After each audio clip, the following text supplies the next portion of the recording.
बिस्मिल्लाहिर्रहमानिर्रहीम। शुरू अल्लाह के नाम से जो बड़ा मेहरबान और नहायत रहम करने वाला है।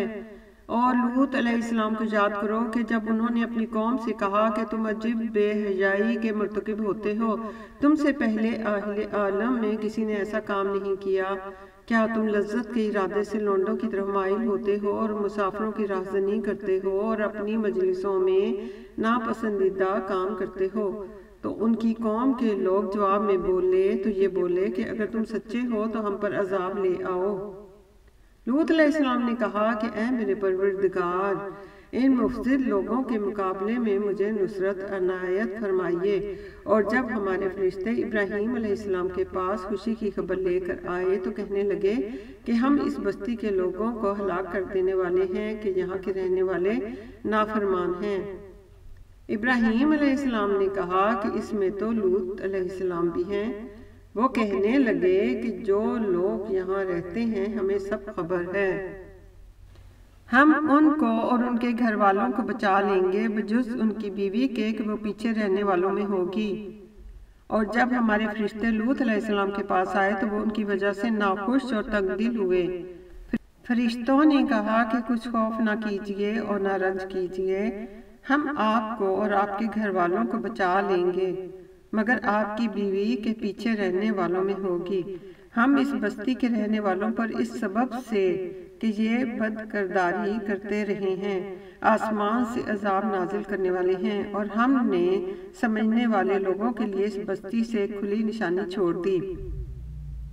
और मदीन की तरफ उनके भाई शुएब अलैहिस्सलाम को भेजा तो उन्होंने कहा, ऐ कौम, खुदा की इबादत करो और पिछले दिन के आने की उम्मीद रखो और मुल्क में फसाद न मचाओ। मगर उन्होंने उनको झूठा समझा, सो उनको ज़ल्ज़ले के अजाब ने आ पकड़ा और वो अपने घरों में ऊंधे पड़े रह गए। और आद और समूद को भी हमने हलाक कर दिया, चुनांचे उनके वीरान घर तुम्हारी आंखों के सामने हैं, और शैतान ने उनके अमाल उनको आरास्ता कर दिखाए और उनको सीधे रास्ते से रोक दिया, हालांकि वो देखने वाले लोग थे। और कारून और फिरौन और हामान को भी हलाक कर दिया, और उनके पास मूसा अलैहिस्सलाम खुली निशानियां लेकर आए थे, तो वो मुल्क में मगरूर हो गए और हमारे काबू से निकल जाने वाले ना थे।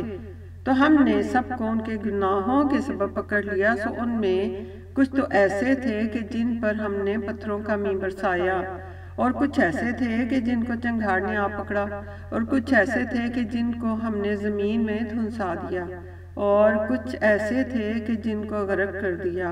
और खुदा ऐसा ना था कि उन पर जुल्म करता, लेकिन वही अपने आप पर जुल्म करते थे। जिन लोगों ने खुदा के सिवा औरों को कारसाज बना रखा है, उनकी मिसाल मकड़ी की सी है कि वो भी एक तरह का घर बनाती है, और कुछ शक नहीं कि तमाम घरों से कमजोर मकड़ी का घर है। काश ये इस बात को जानते। ये जिस चीज को खुदा के सिवा पुकारते हैं, ख्वाह वो कुछ ही हो, खुदा उसे जानता है और वो गालिब और हिकमत वाला है। और ये मिसालें हम लोगों को समझाने के लिए बयान करते हैं, और उसे अहले दानिश ही समझते हैं। खुदा ने आसमान और ज़मीन को हिकमत के साथ पैदा किया है, कुछ शक नहीं कि ईमान वालों के लिए इसमें निशानी है। ऐ मोहम्मद सल्लल्लाहु अलैहि वसल्लम, ये किताब जो तुम्हारी तरफ वही की गई है, इसको पढ़ा करो और नमाज के पाबंद रहो। कोई शक नहीं कि नमाज बेहयाई और बुरी बातों से रोकती है, और खुदा का जिक्र बड़ा अच्छा काम है, और जो कुछ तुम करते हो खुदा उसे जानता है। और अहले किताब से झगड़ा ना करो, मगर ऐसे तरीक से कि नहायत अच्छा हो। हाँ, जो उनमें से बेइंसाफी करें उनके साथ उसी तरह का मुकाबला किया करो, और कह दो कि जो किताब हम पर उतरी और जो किताबें तुम पर उतरी, हम सब पर ईमान रखते हैं, और हमारा और तुम्हारा माबूद एक ही है, और हम उसी के फरमाबरदार हैं। और इसी तरह हमने तुम्हारी तरफ किताब उतारी है, तो जिन लोगों को हमने किताबें दी थीं वो इस पर ईमान ले आते हैं, और बाज़ इन मुशरिक लोगों में से भी इस पर ईमान ले आते हैं, और हमारी आयतों से वही इनकार करते हैं जो काफिर अज़ली हैं। اور تم اس سے پہلے کوئی کتاب نہیں پڑھتے تھے اور نہ اسے اپنے ہاتھ سے لکھ ہی سکتے تھے۔ ایسا ہوتا تو اہل باطل ضرور شک کرتے، بلکہ یہ روشن آیتیں ہیں جن لوگوں کو علم دیا گیا ہے ان کے سینوں میں محفوظ، اور ہماری آیتوں سے وہی لوگ انکار کرتے ہیں جو بے انصاف ہیں۔ اور کافر کہتے ہیں کہ اس کے پروردگار کی طرف سے نشانیاں کیوں نازل نہیں ہوئیں؟ کہہ دو کہ نشانیاں تو خدا ہی کے پاس ہیں اور میں تو کھلم کھلا ہدایت کرنے والا ہوں۔ کیا ان لوگوں کے لیے یہ کافی نہیں کہ ہم نے تم پر کتاب نازل کی جو ان کو پڑھ کر سنائی جاتی ہے؟ کچھ شک نہیں کہ مومن لوگوں کے لیے اس میں رحمت اور نصیحت ہے۔ کہہ دو کہ میرے اور تمہارے درمیان خدا ہی گواہ کافی ہے، جو چیز آسمانوں میں ہے اور زمین میں ہے وہ سب کو جانتا ہے، اور جن لوگوں نے باطل کو مانا اور خدا سے انکار کیا وہی نقصان اٹھانے والے ہیں۔ اور یہ لوگ تم سے عذاب کے لیے جلدی کر رہے ہیں، مگر ایک وقت مقرر نہ ہو چکا ہوتا تو ان پر عذاب آ بھی گیا ہوتا، اور وہ کسی وقت میں ان پر ضرور ناگہاں آ کر رہے گا اور ان کو معلوم بھی نہ ہوگا۔ یہ تم سے عذاب کے لیے جلدی کر رہے ہیں، اور دوزخ تو کافروں کو گھیر لینے والی ہے، جس دن عذاب ان کو ان کے اوپر سے اور نیچے سے ڈھانک لے گا، اور خدا فرمائے گا کہ جو کام تم کیا کرتے تھے اب ان کا مزہ چکھو۔ اے میرے بندو جو ایمان لائے ہو، میری زمین فراخ ہے تو میری ہی عبادت کرو۔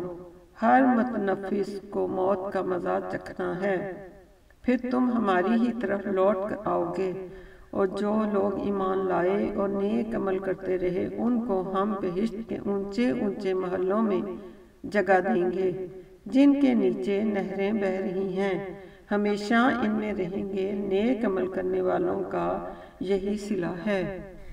جو لوگ صبر کرتے اور اپنے پروردگار پر بھروسہ رکھتے ہیں، اور بہت سے جانور ہیں جو اپنا رزق اٹھائے نہیں پھرتے، خدا ہی ان کو رزق دیتا ہے اور تم کو بھی، اور سننے والا اور جاننے والا ہے۔ اگر ان سے پوچھو کہ آسمانوں اور زمین کو کس نے پیدا کیا اور سورج اور چاند کو کس نے تمہارے زیر فرمان کیا، تو کہہ دیں گے کہ خدا نے، تو پھر یہ کہاں الٹے جا رہے ہیں؟ خدا ہی اپنے بندوں میں سے جس کے لیے چاہتا ہے روزی فراخ کر دیتا ہے، اور جس کے لیے چاہتا ہے تنگ کر دیتا ہے، بے شک خدا ہر چیز سے واقف ہے۔ اور اگر تم ان سے پوچھو کہ آسمان سے پانی کس نے برسایا، پھر اس سے زمین کو اس کے مرنے کے بعد کس نے زندہ کیا، تو کہہ دیں گے کہ خدا نے۔ کہہ دو کہ خدا کا شکر ہے، لیکن ان میں اکثر نہیں سمجھتے۔ اور یہ دنیا کی زندگی تو صرف کھیل اور تماشا ہے، اور ہمیشہ کی زندگی کا مقام تو آخرت کا گھر ہے۔ کاش یہ لوگ سمجھتے۔ پھر جب یہ کشتی میں سوار ہوتے ہیں تو خدا کو پکارتے اور خالص اسی کی عبادت کرتے ہیں، لیکن جب وہ ان کو نجات دے کر خشکی پر پہنچا دیتا ہے تو جھٹ شرک کرنے لگ جاتے ہیں، تاکہ جو ہم نے ان کو بخشا ہے اس کی ناشکری کریں اور فائدہ اٹھائیں۔ سو خیر عنقریب ان کو معلوم ہو جائے گا۔ کیا انہوں نے نہیں دیکھا کہ ہم نے حرم کو مقام امن بنایا ہے، اور لوگ ان کے گرد و نواح سے اچک لیے جاتے ہیں؟ کیا یہ لوگ باطل پر اعتقاد رکھتے ہیں اور خدا کی نعمتوں کی ناشکری کرتے ہیں؟ اور اس سے ظالم کون جو خدا پر جھوٹ بہتان باندھے، یا جب حق بات اس کے پاس آئے تو اس کی تکذیب کرے؟ کیا کافروں کا ٹھکانہ جہنم میں نہیں ہے؟ اور جن لوگوں نے ہمارے لیے کوشش کی ہم ان کو ضرور اپنے رستے دکھا دیں گے، اور خدا تو نیکوکاروں کے ساتھ ہے۔ اللہ اکبر۔ ربنا آتنا فی الدنیا حسنۃ وفی الآخرۃ حسنۃ وقنا عذاب النار۔